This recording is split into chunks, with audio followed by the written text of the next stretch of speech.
All right, we've worked on ratios before.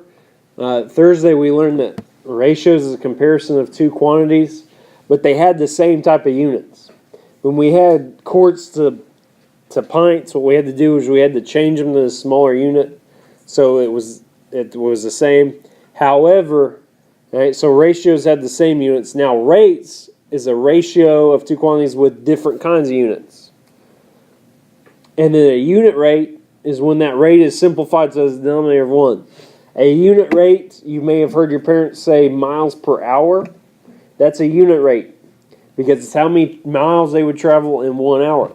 Another unit rate would be gallons per minute. How many gallons is flowing through this pipe at every minute. Okay, those are unit rates. A light year is also a unit rate because it's how far light travels in 1 year. Okay, so if this person was typing and they typed 160 characters in 40 seconds, we want to know their rate. 160 over 40 doesn't tell me their rate. It tells me how many characters they typed and how long it took. I want to know how fast they're typing, meaning how fast they were doing every second. So we get the denominator 40 seconds to where it's 1 second. We do that by taking 160, dividing it by 40. Taking the top number divided by the bottom number. Well, 40 goes into 160 4 times. So he was typing 4 characters per second. That's his unit rate. This is just like the touchdown interception ratio that you did on your homework. I think it was question 36. You had to take your interceptions and divide that by your touchdowns. Okay, you did that for each one, and then you can compare it. Those were unit rates. Those were touchdowns per interception. That's weird. All right, your homework's going to look like this. It's going to say make this a unit rate. $11 for 4-box cereal. Okay, so write out the fraction. Dollars is always going to be on top.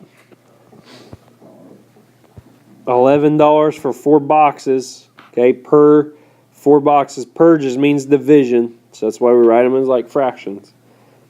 However, I need to figure out what unit rate I'm going to. It's dollars per what? Box. So I take 11 divided by 4. So 4 goes into 11 2 times. 4 goes into 37 times. And 4 goes into 25 times. So it's $2.75 per box. That shouldn't be boxes, that should be box. Okay? $2.75 per box. This is a problem you might see later on in life. Hey, this is what I have to do to figure out my mileage, how many miles per gallon I'm getting from my truck. The car I had used to have a little deal that told me what my mileage was. My truck doesn't have that. So instead what I do is when I fill it up, I clear out the trip meter. I run that trip meter until the next time I fill it up. And I take how many gallons into how many miles I had. Okay, I look at that trip meter, it says I had 400 miles. I put 14 gallons of gas so I can find out how many miles per gallon I got from that. Now your parents might do this like I do. So you take 400 miles over 14 gallons. We are changing it to miles per gallon. Okay, changing the denominator to 1. So what I do is I take 400 and I divide it by 14, which gives me 2,857. All right, I use the calculator to save us some time. That gives me 2857. However, your book will say round to the nearest tenth. Which decimal place is the 10th decimal place? The first one, right? So I would round to 28.6. All right? So I get 28.6 miles per gallon.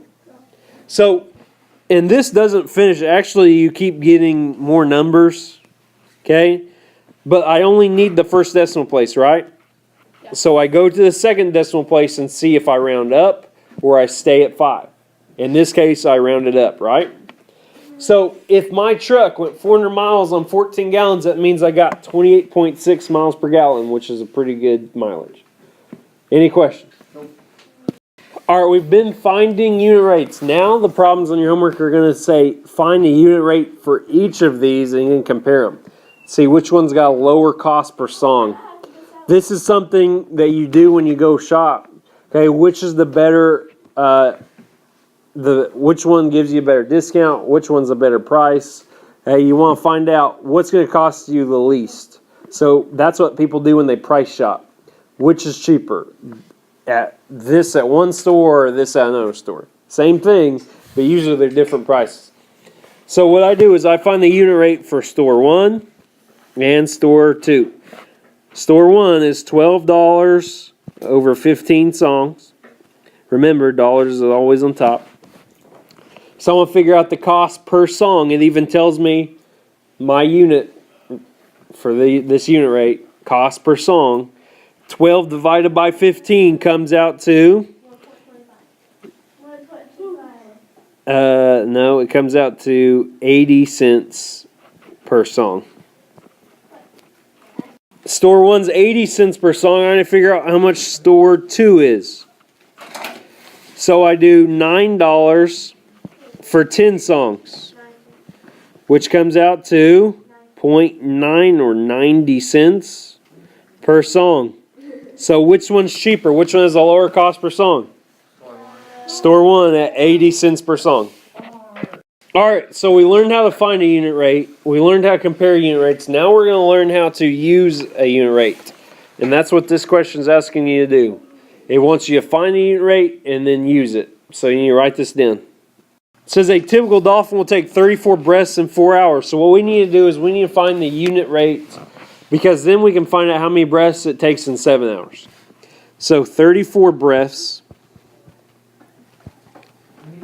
in 4 hours. I need to make that breaths per hour. I need to make it a unit rate where the denominator is 1. So I take 34 divided by 4.